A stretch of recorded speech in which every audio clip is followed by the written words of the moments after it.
ایک عورت کی جانب مائل ہوا تو اپنا پاؤں ہی کاٹ پھینک دیا۔ ناظرین، اس واقعے کو جاننے کے لیے ویڈیو کو آخر تک ضرور دیکھیے۔ بسم اللہ الرحمن الرحیم۔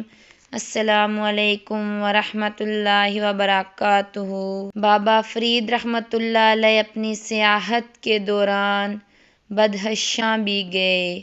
اور آپ رحمۃ اللہ علیہ نے بدخشاں میں حضرت شیخ عبدالواحد بدخشانی رحمۃ اللہ علیہ کی صحبت سے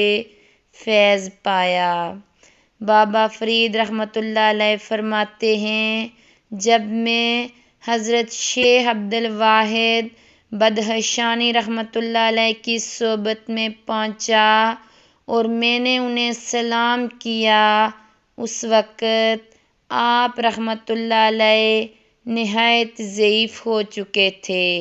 اور آپ رحمۃ اللہ علیہ حضرت ذوالنورین مصری رحمۃ اللہ علیہ کے مرید و خلیفہ تھے۔ بابا فرید رحمۃ اللہ علیہ فرماتے ہیں کہ حضرت شیخ عبدالواحد بدخشانی رحمۃ اللہ علیہ شہر سے باہر ایک غار میں مقیم تھے اور آپ رحمۃ اللہ علیہ کا ایک ہی پاؤں تھا جس پر آپ رحمۃ اللہ علیہ عالم حیرت میں کھڑے رہتے تھے۔ میں نے جب سلام کیا تو میرے سلام کا جواب دینے کے بعد فرمایا کہ بیٹھ جاؤ، اور پھر دوبارہ عالم حیرت میں کھو گئے، یہاں تک کہ 3 دن اور 3 راتیں اسی حال میں گزر گئیں۔ پھر کچھ دیر کے لیے ہوش آیا تو ایک مرتبہ پھر عالم حیرت میں کھو گئے، اور اب اس حال میں مجھ سے فرمایا کہ میرے نزدیک آنے کی کوشش نہ کرنا ورنہ جل کر راکھ ہو جاؤ گے، اور مجھ سے دوری بھی اختیار نہ کرنا کہ کہیں تم محروم رہ جاؤ۔ بابا فرید رحمۃ اللہ علیہ فرماتے ہیں،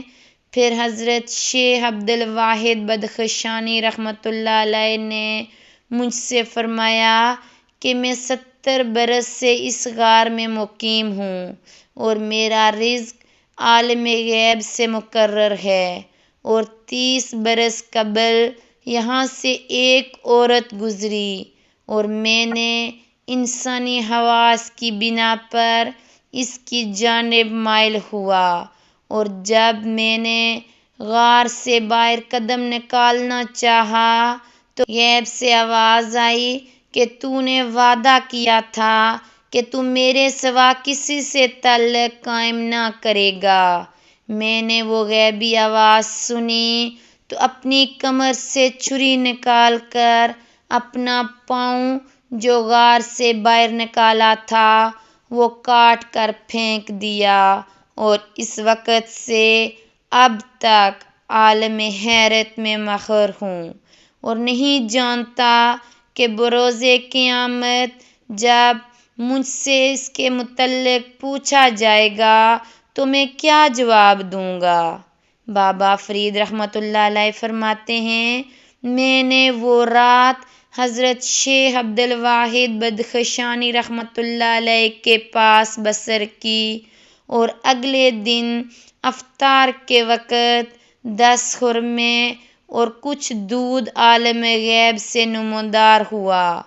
آپ رحمۃ اللہ علیہ نے فرمایا، اس سے قبل 5 خرمے آتے تھے، آج تمہاری وجہ سے 10 آئے ہیں، 5 تم کھا لو اور 5 میرے لیے رہنے دو۔ میں نے حکم کی تعمیل کی اور آپ رحمۃ اللہ علیہ پھر عالم حیرت میں کھو گئے۔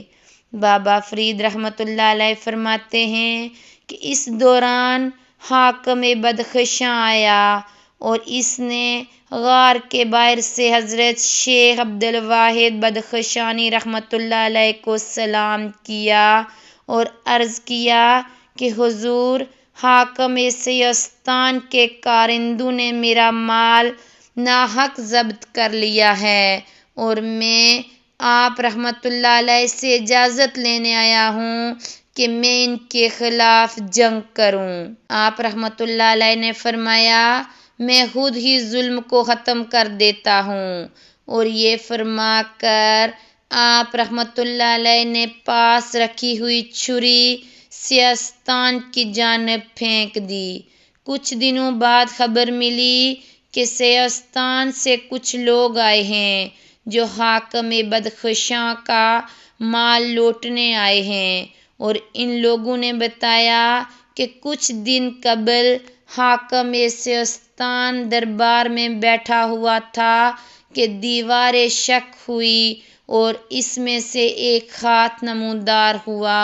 جس نے چھری پکڑ رکھی تھی، اور اس نے وہ چھری حاکم سیستان کو ماری اور اس کی گردن تن سے جدا ہو گئی۔ پھر اس نے ایک آواز سنی کہ یہ عبد الواحد بدخشانی رحمت اللہ علیہ کا ہاتھ تھا، جنہوں نے ظالم کے ظلم سے لوگوں کو نجات دلا دی۔